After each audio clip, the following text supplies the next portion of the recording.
안녕하십니까. 김수진 신부입니다. 네, 한여름의 무더위가 언제 지나갈까 싶더니 벌써 가을이 성큼 다가왔다는 느낌이 드는 시간들입니다. 한가위 연휴도 얼마 남지 않았습니다. 네, 여전히 코로나가 활개를 치기는 하지만 가족들, 친지들과 함께 또 한가위 잘 맞이하시기를 바랍니다. 오늘은 다음 주까지 2주에 걸쳐서 창세기에 나오는 창조 설화에 관한 이야기를 조금 할까 합니다. 네, 오늘날 사람들에게 세상 창조에 관한 이야기를 하면 대부분 터무니없는 소리라고 이야기를 합니다. 네, 바로 찰스 다윈의 진화론으로 반박할 것입니다. 오늘날 사회에서 진화론이 주류이고 창조론은 갈수록 설 자리를 잃어가고 있습니다.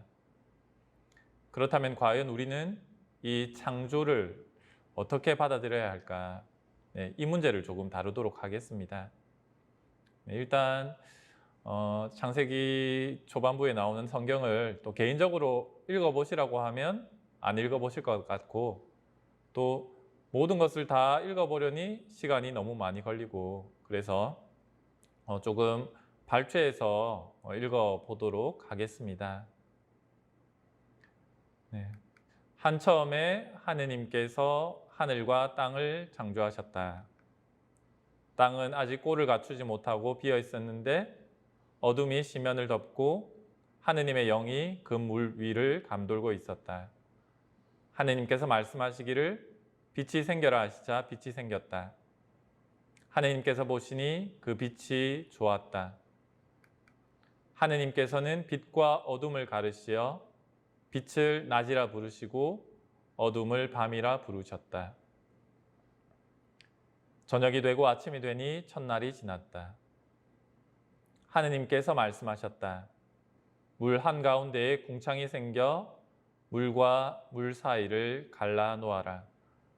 하느님께서 이렇게 궁창을 만들어 궁창 아래에 있는 물과 궁창 위에 있는 물을 가르시자 그대로 되었다. 네, 저녁이 되고 아침이 되니 이튿날이 지났다. 하느님께서 말씀하시기를 하늘 아래에 있는 물은 한 곳으로 모여 묻이 드러나라 하시자 그대로 되었다. 하느님께서는 묻을 땅이라 물이 모인 곳을 바다라 부르셨다. 하느님께서 보시니 좋았다. 땅은 푸른 싹을 돋게 하여라. 씨를 맺는 풀과 씨 있는 과일나무를 제 종류대로 땅 위에 돋게 하여라. 하시자 그대로 되었다. 땅은 푸른 싹을 돋아나게 하였다. 씨를 맺는 풀과 씨 있는 과일나무를 제 종류대로 돋아나게 하였다. 하느님께서 보시니 좋았다. 저녁이 되고 아침이 되니 사흘날이 지났다. 하느님께서 말씀하시기를 궁창에 빗물체들이 생겨 낮과 밤을 가르고 또 표징과 절기, 날과 해를 나타내어라. 하시자 그대로 되었다. 하느님께서는 큰 빗물체 2개를 만드시어 그 가운데에서 큰 빗물체는 낮을 다스리고 작은 빗물체는 밤을 다스리게 하셨다. 그리고 별들도 만드셨다. 하느님께서 이것들을 하늘 궁창에 두시어 땅을 비추게 하시고 낮과 밤을 다스리며 빛과 어둠을 가르게 하셨다. 하느님께서 보시니 좋았다. 저녁이 되고 아침이 되니 나흔날이 지났다. 물에는 생물이 우글거리고 새들은 땅 위 하늘 궁창 아래를 날아다녀라.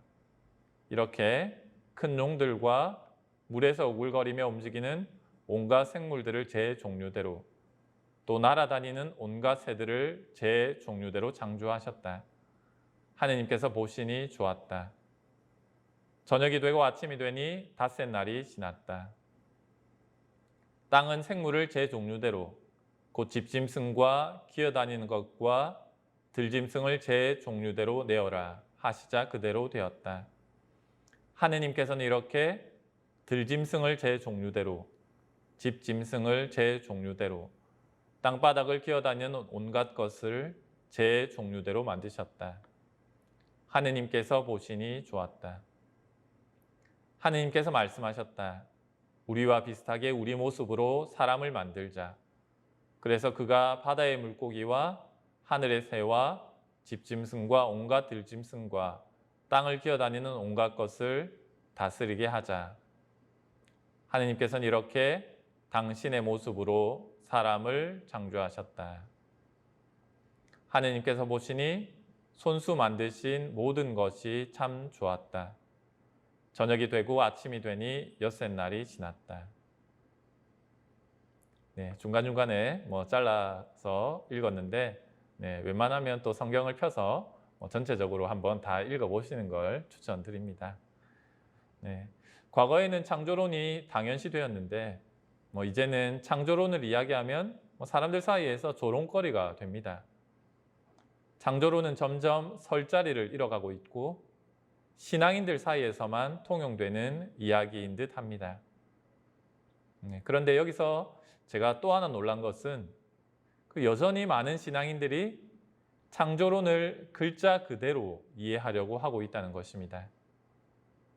하느님께서 6일 동안 세상을 창조하셨고, 그래서 조금 전에 읽었던 창세기 1장의 이야기를 토대로 본다면 온갖 식물들과 또 동물들이 다 창조된 뒤에 사람이 창조되었다고 합니다.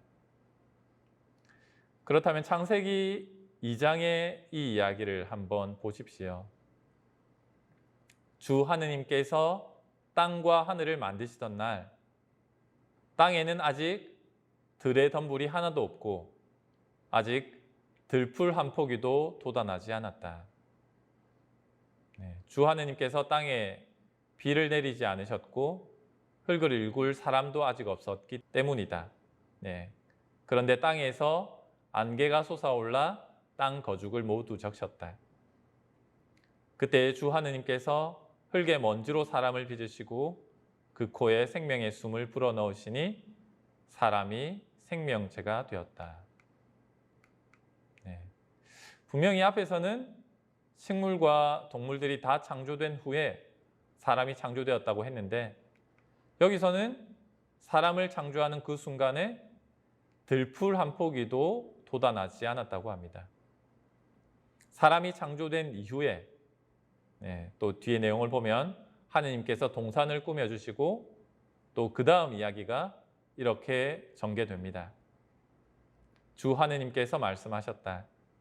사람이 혼자 있는 것이 좋지 않으니 그에게 알맞은 협력자를 만들어 주겠다.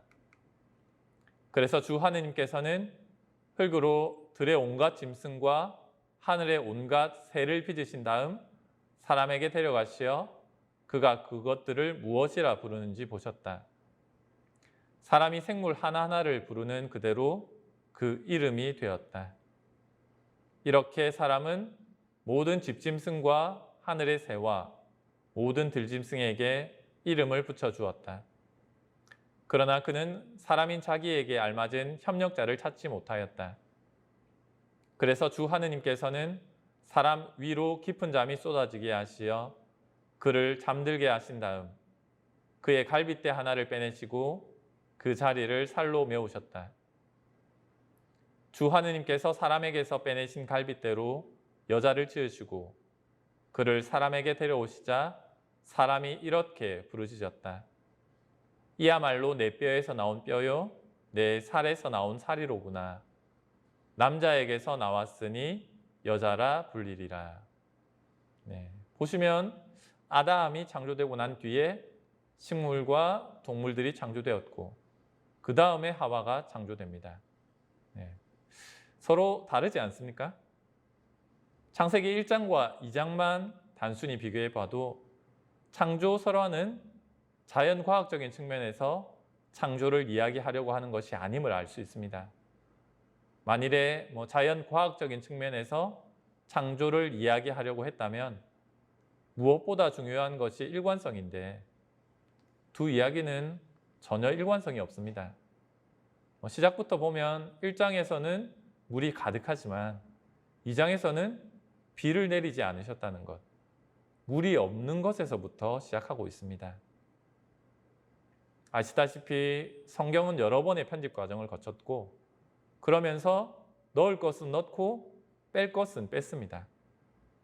만일에 창조에 관해서도 자연과학적인 사실을 전해주려고 했다면 두 이야기를 서로 빼고 편집하고 맞추면서 일관성 있게 만들었을 것입니다. 그런데도 서로 다른 두 이야기를 그대로 놔두었다는 것은 그러한 목적이 아니라는 것입니다. 우리는 자연과학적인 눈이 아니라 신앙적인 눈으로 창조 이야기를 읽어낼 수 있어야만 합니다. 그래서 다음 시간에는 그 창조 이야기가 신앙적으로 우리에게 어떤 이야기를 해주고 있는가에 대해서 말씀드리겠습니다. 그 이전에 창세기 1장을 다시 한번 또 잘 꼼꼼히 읽어보시면서 그 자주 반복되는 단어가 무엇인지 한번 잘 찾아보시면 좋겠습니다. 그러면 이 다음 시간 강의를 듣는데 더 도움이 될 것 같습니다. 오늘 강의는 여기까지 하겠습니다. 감사합니다.